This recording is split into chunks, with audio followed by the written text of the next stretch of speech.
शुभ कर्मण से कबहू न टलूं, न डरूं और सो जब जाए करूं, निश्चय कर अपनी जीत करो।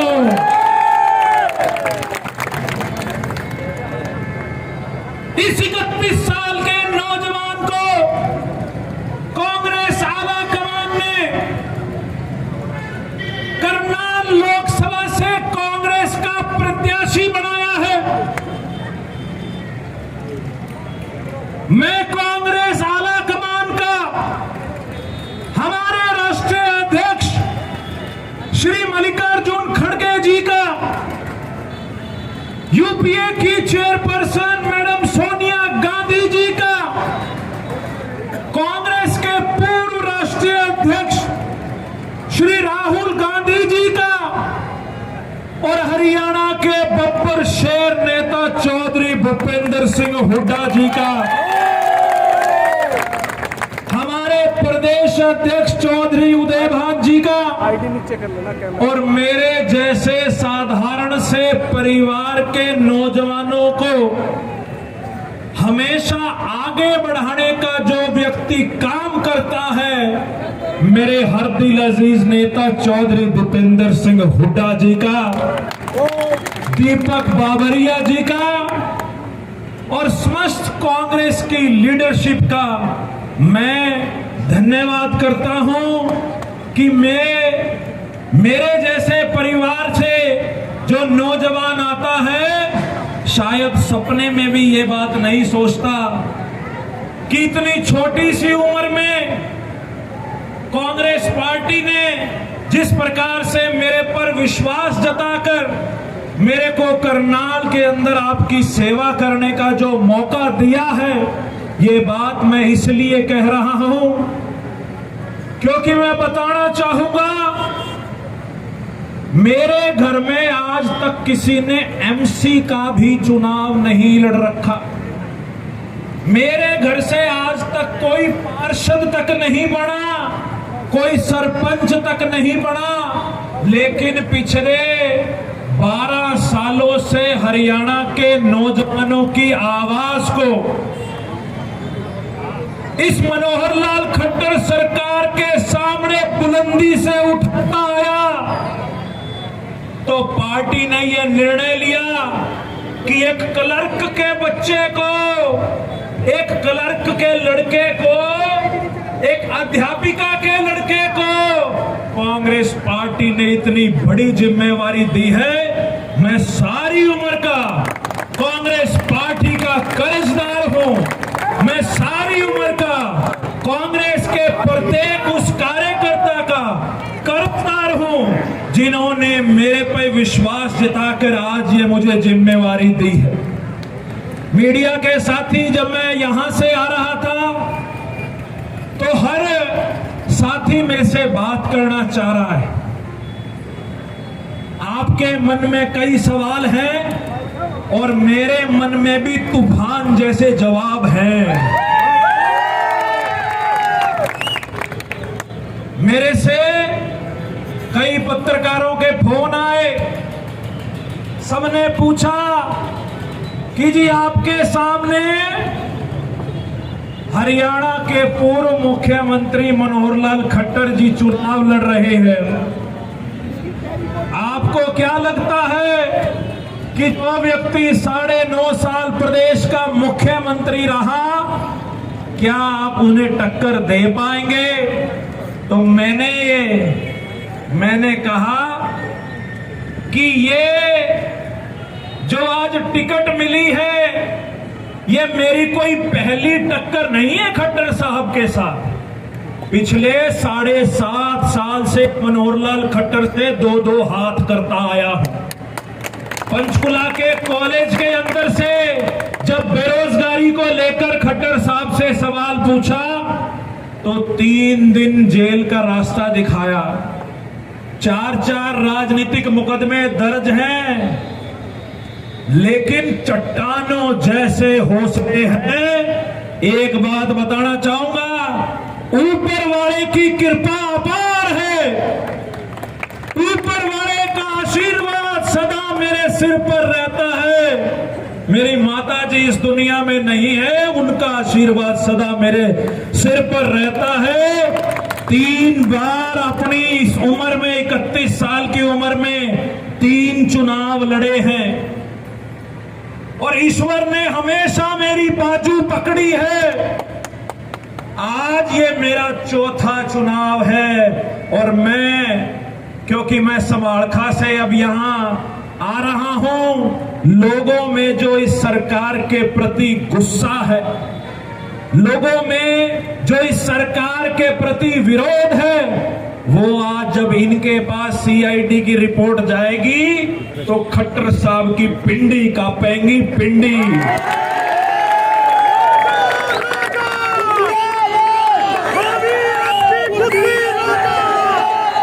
मनोहर लाल खट्टर जी,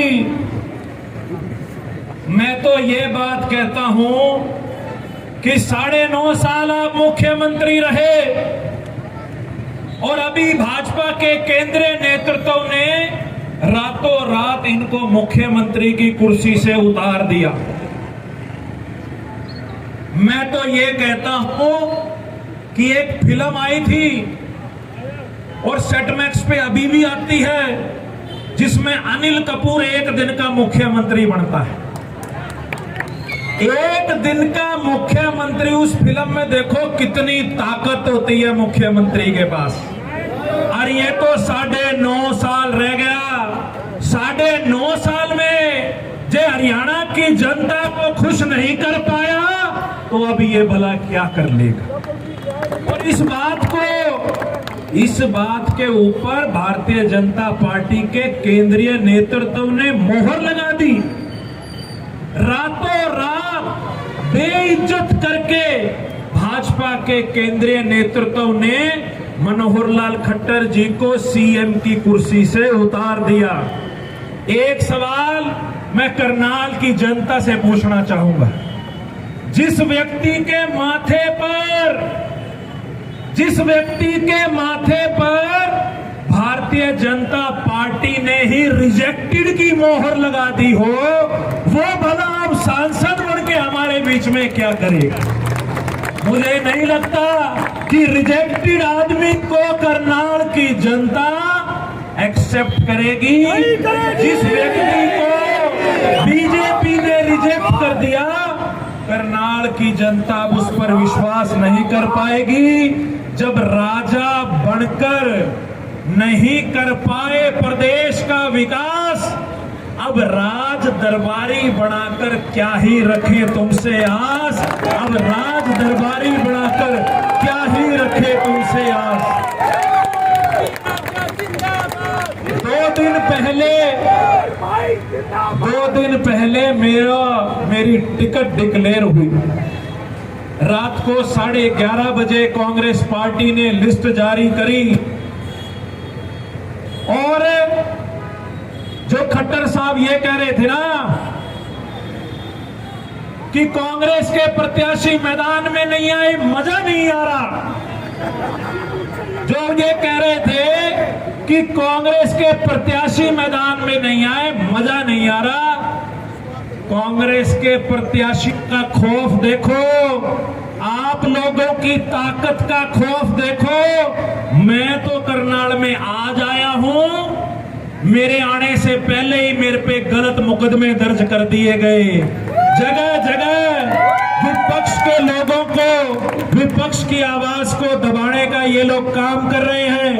मीडिया में ये बात चल रही है 2 दिन से कि दिव्यांशु बुद्धि राजा के ऊपर मुकदमा दर्ज है, वो भगोड़ा है। अरे ये थापी मार के कह रहे यहाँ किसने थापी मार के कह रहे हो, जिसने पकड़ना है पकड़ लो। और जिस ये गलत मुकदमे की बात कर रहे हैं, इनकी मंशा देखो।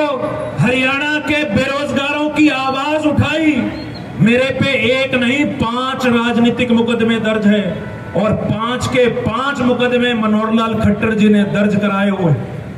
जिस मुकदमे की ये बात कर रहे हैं, अगर मैं भगोड़ा होता, ये खड़ा चौराहे के ऊपर, और कल डीसी एसपी को मैंने लेटर लिख के बकायदा कहा कि मैं दिल्ली से करनाल आ रहा हूं, ये झूठे प्रोपेगेंडा फैलाते हैं, बदनाम करने की कोशिश करते हैं, छवि खराब करने की कोशिश करते हैं। और जो मुकदमा भी इन्होंने दर्ज कर रखा है, उसकी कानूनी लड़ाई भी मैं लड़ रहा हूं। वो मुकदमा गलत है।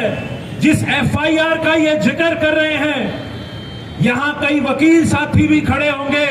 यह मैं पब्लिकली यहां से कहता हूं कि जस्टिस मोंगा की जजमेंट है। हाई कोर्ट के जज ने यह कहा हुआ है कि जिस धारा के अंदर मेरे पे एफआईआर दर्ज है, वो धारा के अंदर कभी एफआईआर दर्ज नहीं हो सकती। और मुझे तो पता भी नहीं कि मेरे पे इतने दिन पहले एक एफआईआर दर्ज कर दी। जब मेरी टिकट डिक्लेयर हुई तो सुबह 6:30 बजे किसी का व्हाट्सएप पे फोन आता है कि दिव्यांशु जी, आपके ऊपर फलाने फलाने केस में एफआईआर दर्ज है। मैंने उसी दिन हाई कोर्ट के अंदर जाके उस एफआईआर के खिलाफ क्वेश्चन डाली और उसकी तारीख लगी हुई है। मैं ये बात इसलिए सबके सामने भरी पंचायत में कह रहा हूं कि लड़ाई एक मुख्यमंत्री से नहीं, दो मुख्यमंत्रियों से लड़ाई है। एक कांग्रेस का कार्यकर्ता मजबूती से सर उठाकर, आंखों में आंखें डालकर भाजपा के एक कार्यकर्ता की बात का मुंह तोड़ जवाब देने का काम करना। जो ये कहे कि कांग्रेस का प्रत्याशी भगोड़ा है, उनसे पूछना कि हरियाणा में असली भगोड़ा तो मनोहर लाल खट्टर है। जो पिछले 8 सालों से हम जो सवाल पूछ रहे हैं, उनका जवाब देने की बजाय भागता फिर रहे हैं। मैं तो मीडिया के माध्यम से भी मैं ये चैलेंज करता हूं प्रदेश के मुख्यमंत्री को, प्रदेश के पूर्व मुख्यमंत्री को। 9.5 साल आपकी सरकार इस प्रदेश के अंदर रही। मैं चैलेंज करता हूं, दिन आपका, समय आपका, जगह आपकी, 9.5 साल में आपकी क्या उपलब्धियां आप लेके आओ और 9.5 साल का कच्चा चिट्ठा मैं लेके आऊंगा। फैसला हो जाएगा, लोग मौजूद होंगे, मीडिया मौजूद होगा, पता लगेगा कि 9.5 साल में मनोहर लाल खट्टर जी ने हरियाणा की जनता के लिए, करनाल के लिए कुछ करा है या नहीं करा।